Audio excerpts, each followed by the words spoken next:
All right, things you should know this week, and we've got a bunch of them.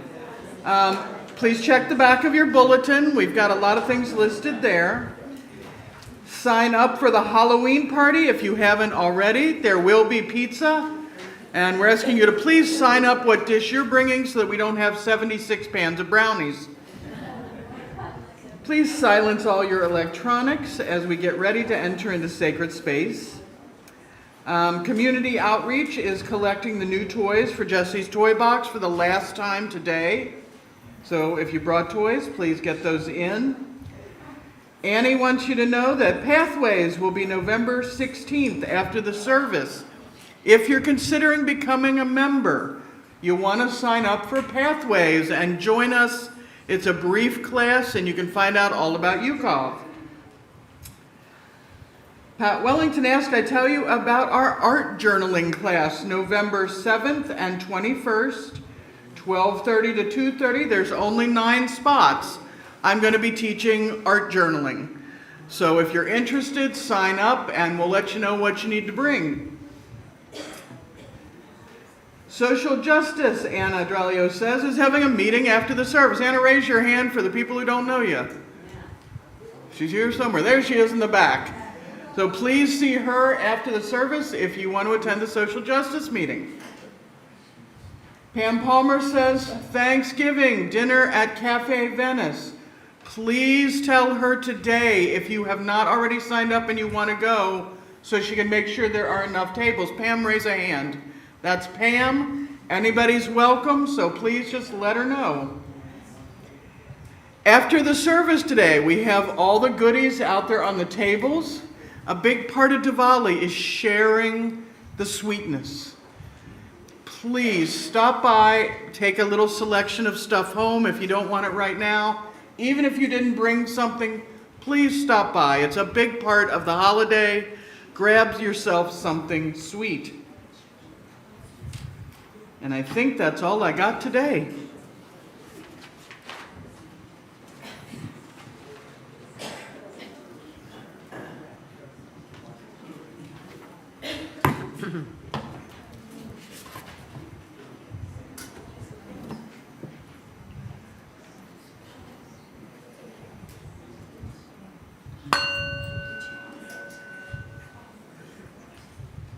Good morning.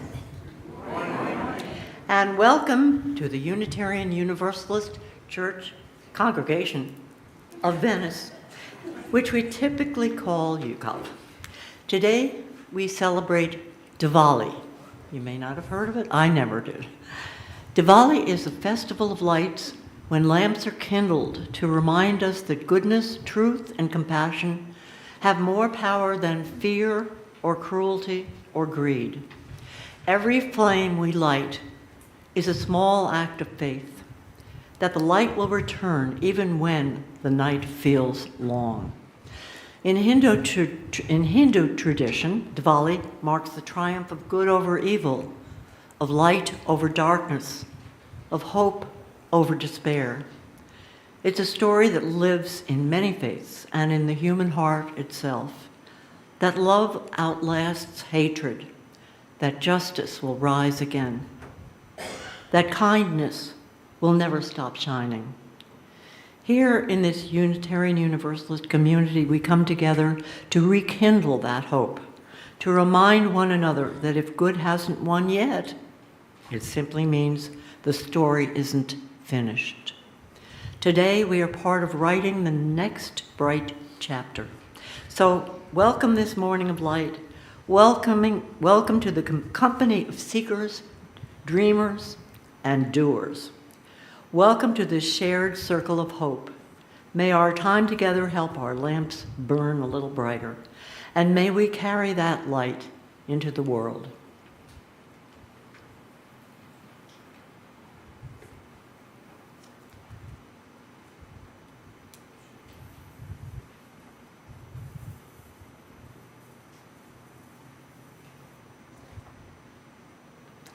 We light our chalice today in honor of Diwali, the festival that celebrates the victory of light over darkness, hope over despair, and love over all that would destroy it. This little flame we kindle now is one among many, one spark in the long story of goodness that keeps rising, even when the world feels shadowed. May it remind us that the light within us is stronger than the darkness around us, that courage and kindness are contagious, and that when good hasn't won yet, the story simply isn't over. Let this chalice burn as our promise to the people of light in a world that still needs us to shine.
It is so good to see you all here this morning.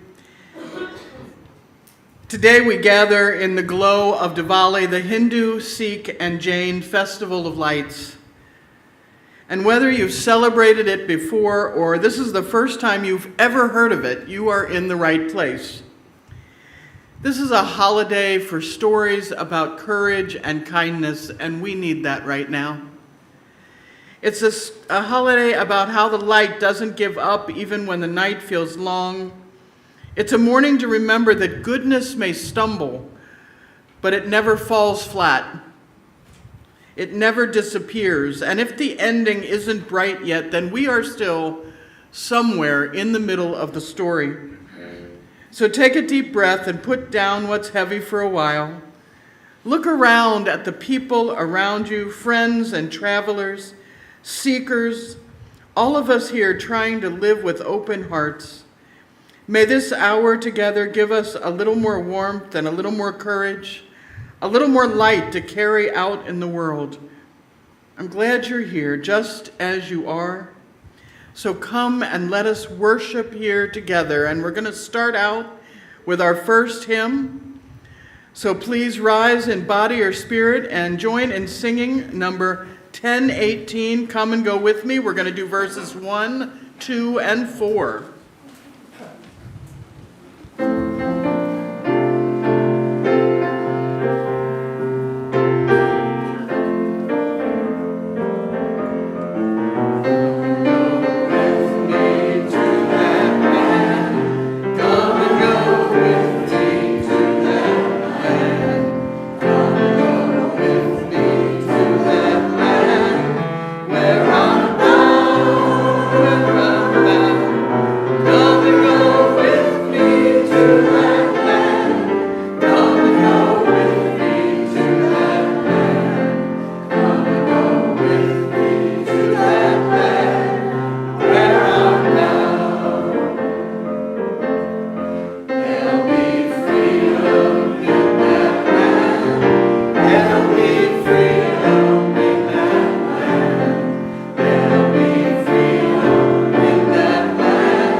this is the time in our service when we do our offering, and we always do it with a joke, because giving should never be painful.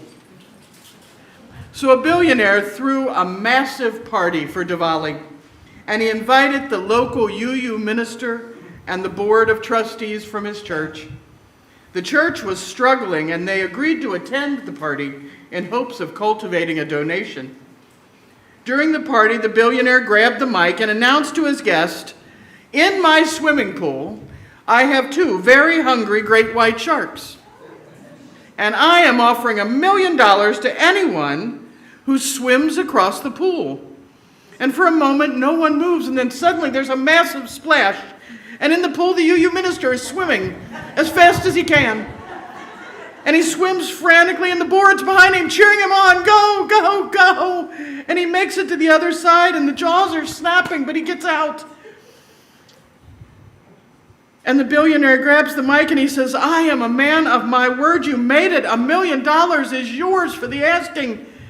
And the minister is standing up there like this, and he grabs the mic and he says, "I'll take it. But first I want to ask, which of you board members pushed me in?"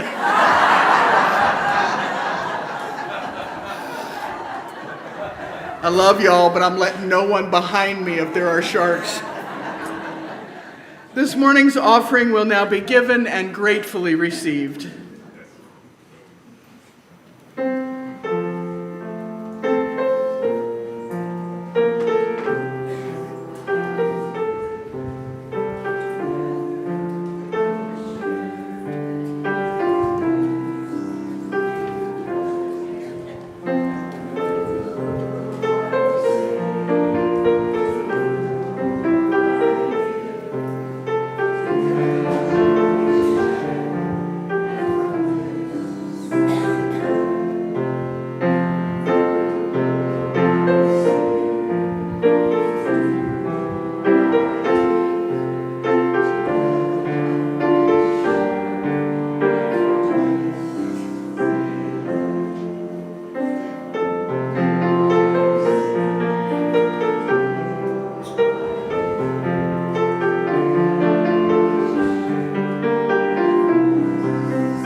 Thank you all so much, not just for the gifts you've given here today, but for everything you do for the life and the work of this community. You are so appreciated.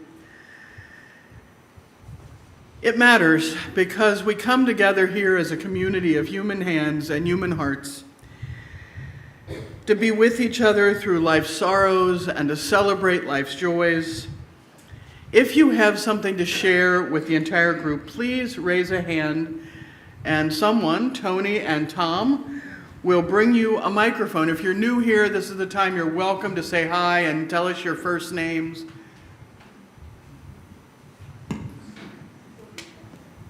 Hi, I'm Barb, and we have a joy today. My sister is visiting from Harrisburg, Pennsylvania for about 10 days, and it is also her birthday tomorrow.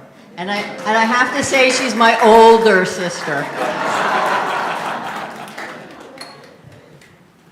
Hi, I just want to say thank you to everybody who went to the rallies, no matter what state you're in, all you people up there too. And hopefully you will be bringing us a little closer to a better story.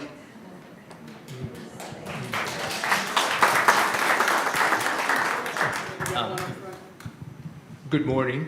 I am Hector.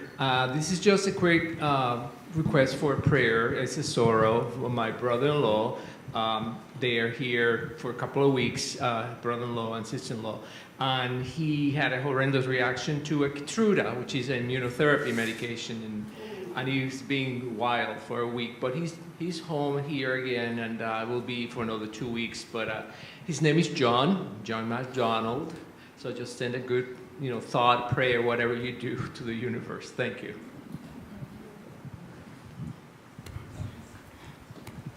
Hi, I'm Kendra, and I met 2 wonderful people yesterday. Actually, Carol, please stand. And Carol Cowles and her husband David are here today. I'm just thrilled. I met her yesterday at the rally, and she was so helpful. Okay, she's a sweetheart. Hi, everyone. This is Anna, and I just wanted to say how relieved and grateful I am that the rally yesterday went on so successfully. It was a joyful occasion. We could see the light at the end of the tunnel. I think the winds are shifting. Today at 11:30, we're having a social justice meeting. There'll be a light lunch for those who will be attending. If we want to do something a little more than a rally, this is the place to come. We'll talk about what we can do next. Thank you.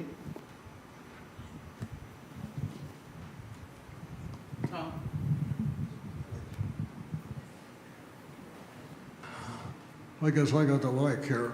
Well, I'm Dick Smith, and I'm really glad to be here this morning because visiting us from Massachusetts and New Hampshire are my son, David, and his wife, Mary Smith. So it's wonderful to have them.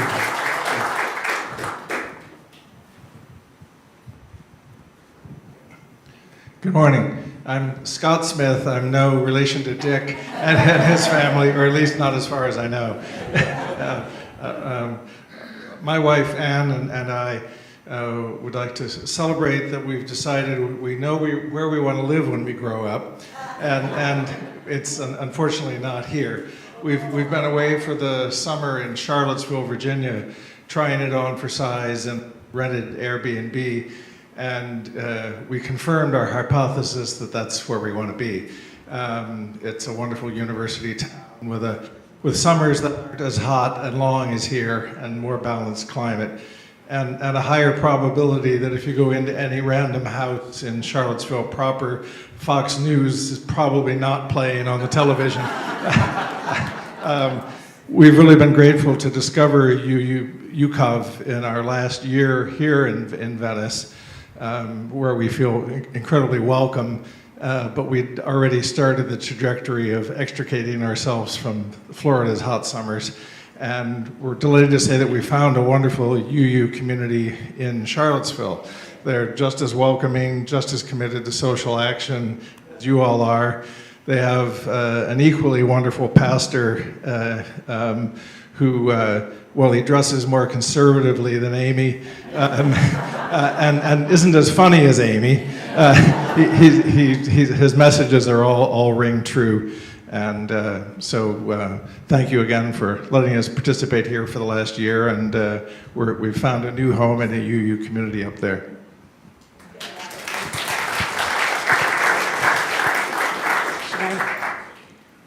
Hi, I'm Serena.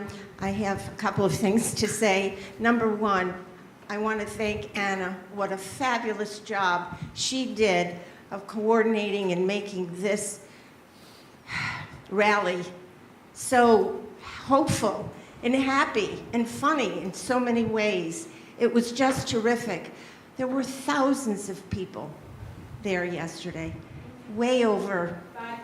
How many? 5,000? Is that the number? Because I haven't heard yet. Okay, 3. You said 3?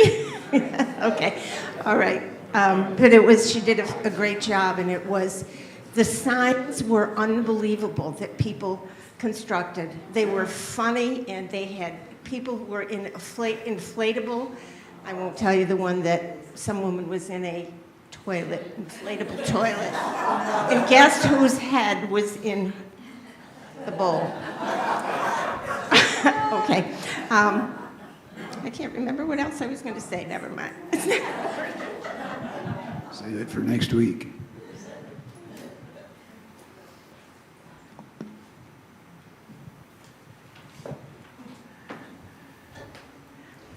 May the love of this community hold everyone who needs love and concern.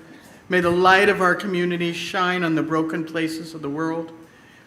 May those who are grieving be comforted, and those who are tired find rest. May the broken places be healed. and may those who are filled with joy and laughter be abundant.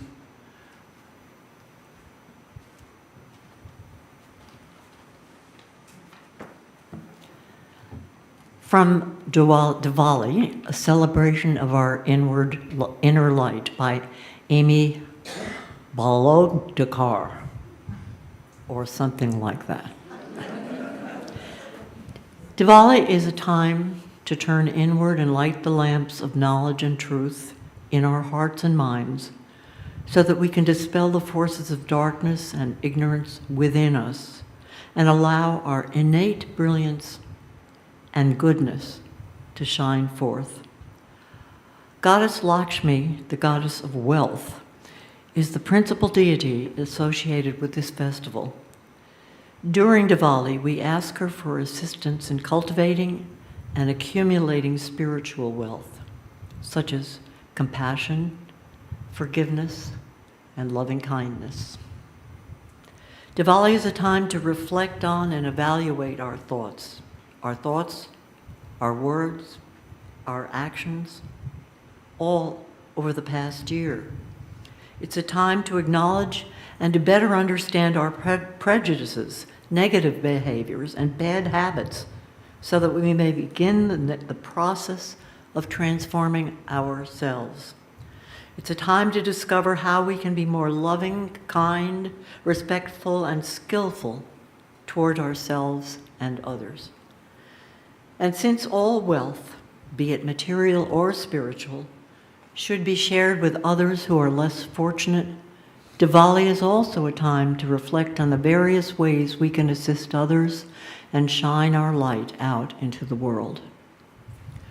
Just as the flame of a lamp points upward, Diwali is most importantly a time to celebrate and appreciate life and to look forward to the coming year with a renewed sense of purpose and passion. In the words of Mahatma Gandhi, Diwali is a reminder and an opportunity to be the change you want to see in the world. This is a Vedic chant. This Vedic chant is a traditional meditation for Diwali. It is normally spoken in Sanskrit, which I will not do, but English is considered acceptable, thank God. It is suggested that when you recite this, you light a single candle and spend a few minutes softly gazing at the flame. Breathe deeply. Close your eyes and picture the flame that is burning brightly in your heart. Continue to breathe deeply. Meditate on your innate brilliance, goodness, and wholeness. Let your heart open wide and embrace your inner light. Then speak the words, lead us from untruth to truth, from darkness to light, from death to immortality. Peace, peace, peace. With these words in mind, please join me in 1 minute of silent thought, prayer, or meditation.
The second reading, The Light Within. Close your eyes if you wish, and take a deep breath. Feel the air move through you, a quiet reminder that life itself is a gift.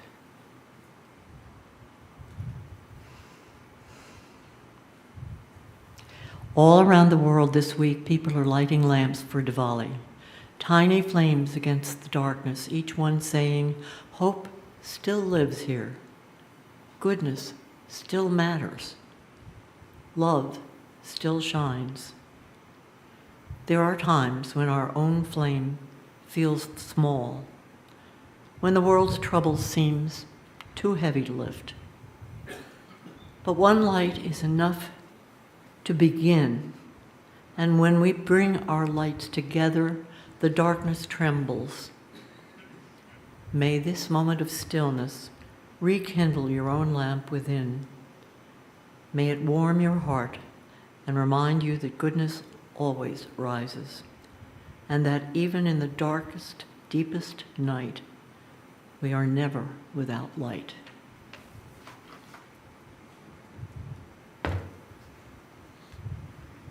Now we will sing Once to Every Soul and Nation, which is number 19, if you have the hymn, Once to Every Soul.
One person standing in a frog costume.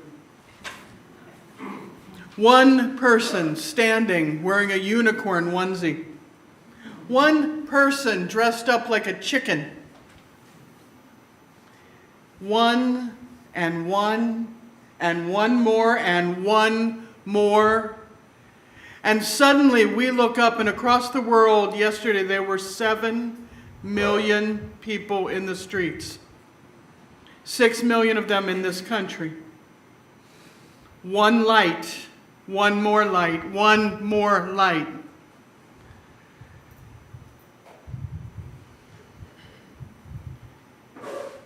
That's the message under Diwali.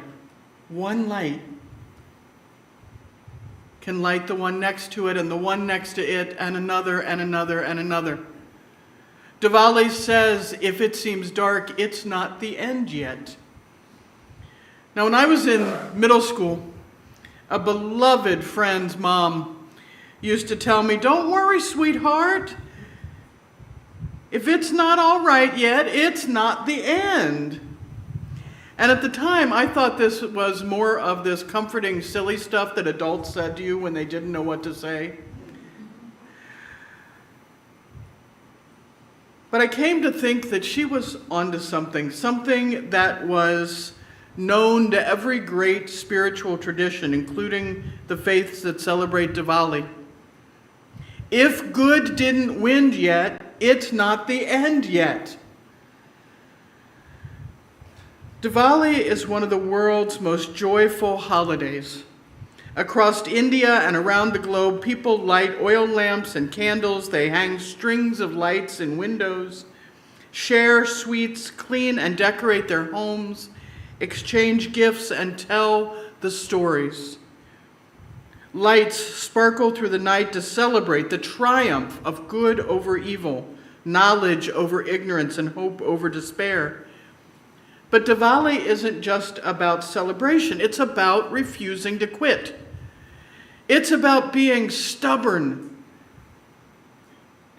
Every Diwali story begins in darkness. Every hero faces doubt and danger before the light returns.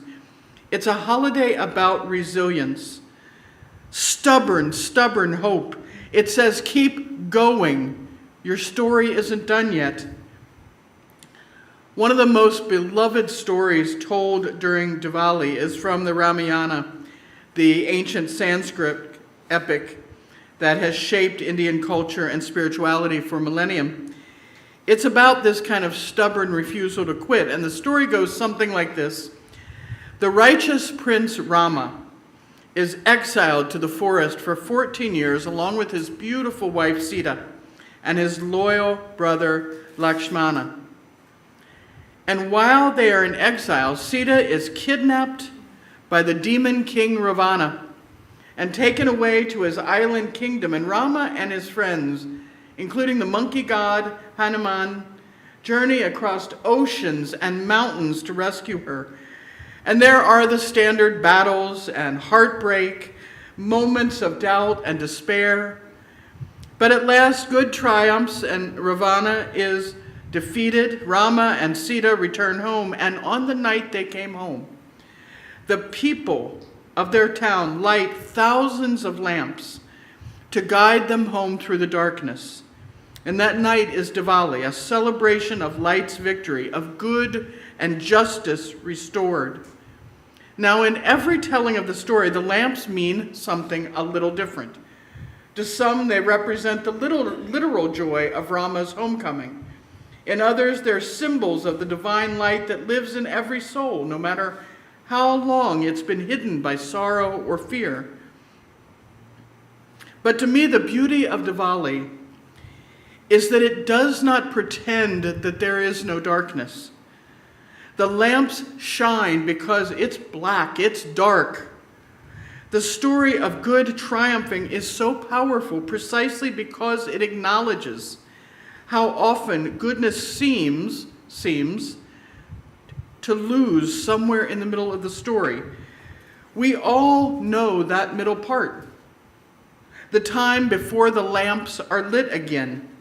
The band AJR even has a song called The Good Part, where the hook line is, "Can we skip to the good part?"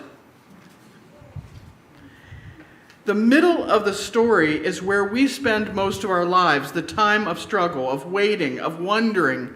We're in the middle right now. Every great story, sacred or ordinary, has that middle part, the part where we don't know yet how things will turn out. And yet Diwali reminds us that the middle is not the end. The darkness doesn't get the final word. That goodness, no matter how battered or delayed, will have its say.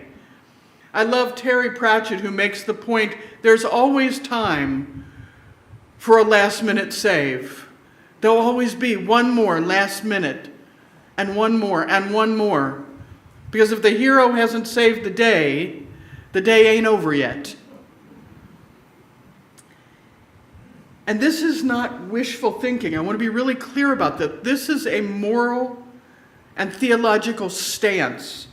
It's a declaration of faith in the structure of reality.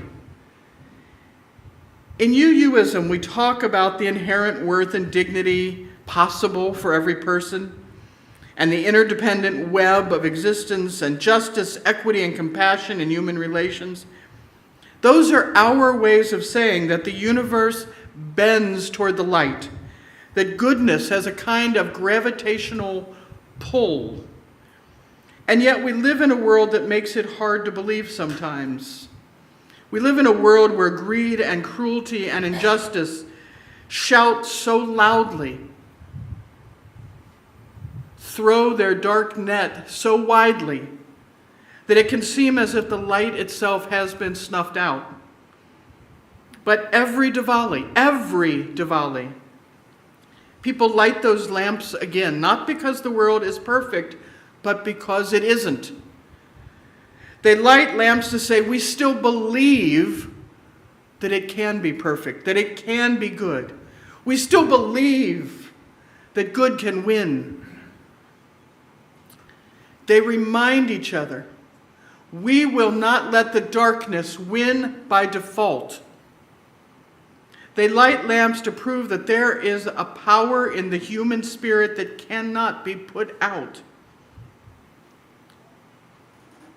The poet Rabindranath Tagore once wrote, "Faith is the bird that feeds the light and sings when the dawn is still dark." That's Diwali. That's the work of the human heart. And of course, there are times when the lamps do go out.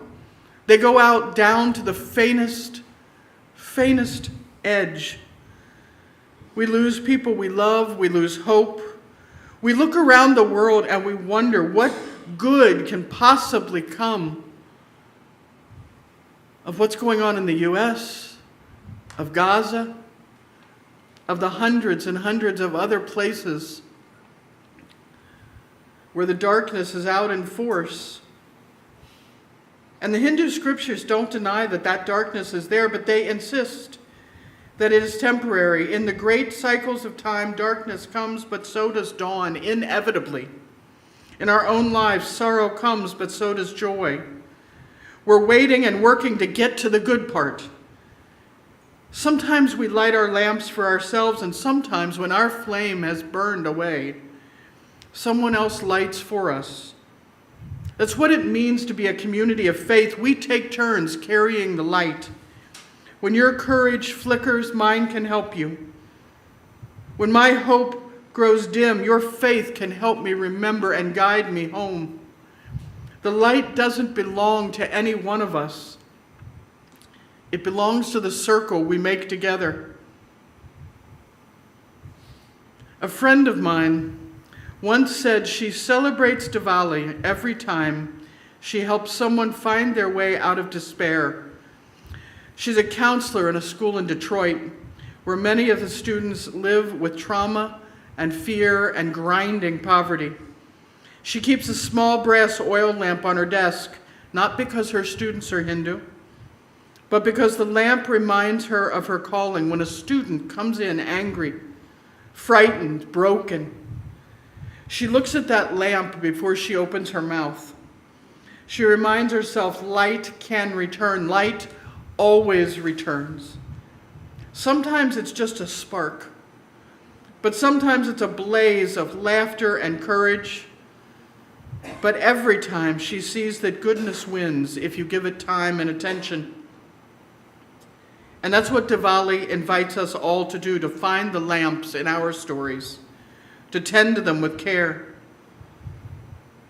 Because the fact that good always wins doesn't mean it wins easily or quickly or without cost. The forces that work against goodness are greed and hatred, apathy. They're persistent. They show up in policies and systems and human hearts, sometimes even in ourselves. But the light doesn't give up either. Goodness wins every time someone refuses to return hate with hate. 6 million people in our country protesting yesterday, No one put on jackboots and picked up a club. They put on silly costumes and made their point. They laughed. They stood up for the light, not with raised fists, but with raised laughter. Goodness wins every time a hungry child is fed, a stranger is welcomed, a wrong is righted. It wins every time we stand up and say, not here, not now, never again. Goodness wins when truth is told, when forgiveness is offered, when courage stands firm. And sometimes goodness wins quietly in ways no one will ever know. But if good hasn't won yet, it's not the end yet. We're still writing the story. The lamps of Diwali have been burning for thousands of years, but they're not relics, they are reminders. In every age, the darkness needs dispelling. In every generation, there are people who must light the way. And we light the lamps each time we choose to believe that goodness is still alive in this world, and we act accordingly. Because the universe may bend toward justice, but it's a whole bunch of human hands leaning on it to bend it that way. That's the invitation of Diwali. Don't just celebrate the light, be the light. Be the divine light that someone else follows home. When we light our chalice, when we feed the hungry, when we show mercy, when we keep hope alive that we are part of the great web of life that connects all souls, Diwali comes around each year and says, we aren't at the good part, light the lamp anyway. Not because it's fine, but because it's not. It's not. Light the lamp. Light the lamp, not because good has won, but because it will. The story isn't over yet. We're still in the middle chapters. And the ending depends in part on what we do next. Because faith, no matter what tradition you come from, isn't about certainty. It's about choosing to believe that there is a good part, even when you can't see it yet. It's about trusting that love and justice are stronger than fear and cruelty, even when the evidence isn't in yet. And to believe is not to deny reality, but to claim our power to change it. As long as we have breath, the story of goodness isn't finished. Every act of kindness, every moment of courage, every word of truth adds another sentence to that story. So you keep lighting the lamps. You keep doing the work. You keep believing in the ending. Because if good didn't win, it ain't the end yet. We can't skip to the good part, so let's get there anyway. Amen.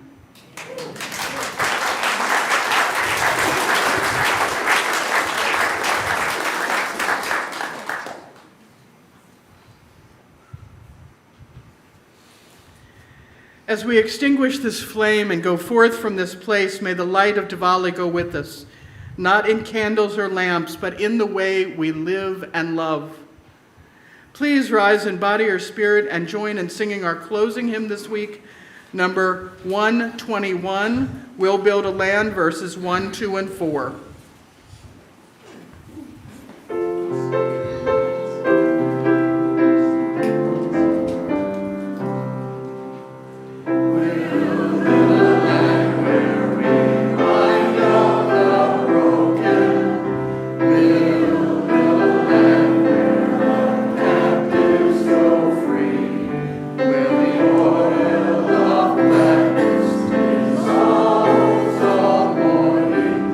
Oh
cruelty, may your kindness burn brighter. When you meet despair, may your hope stand taller. When the world feels dark, may you remember goodness always finds a way. And if the good hasn't won, it's not the end of the story. We are the ones who help the story turn toward the light. Go in peace, go in love, and go shining, because the world needs your flame. Peace, Ashe, and may it be so.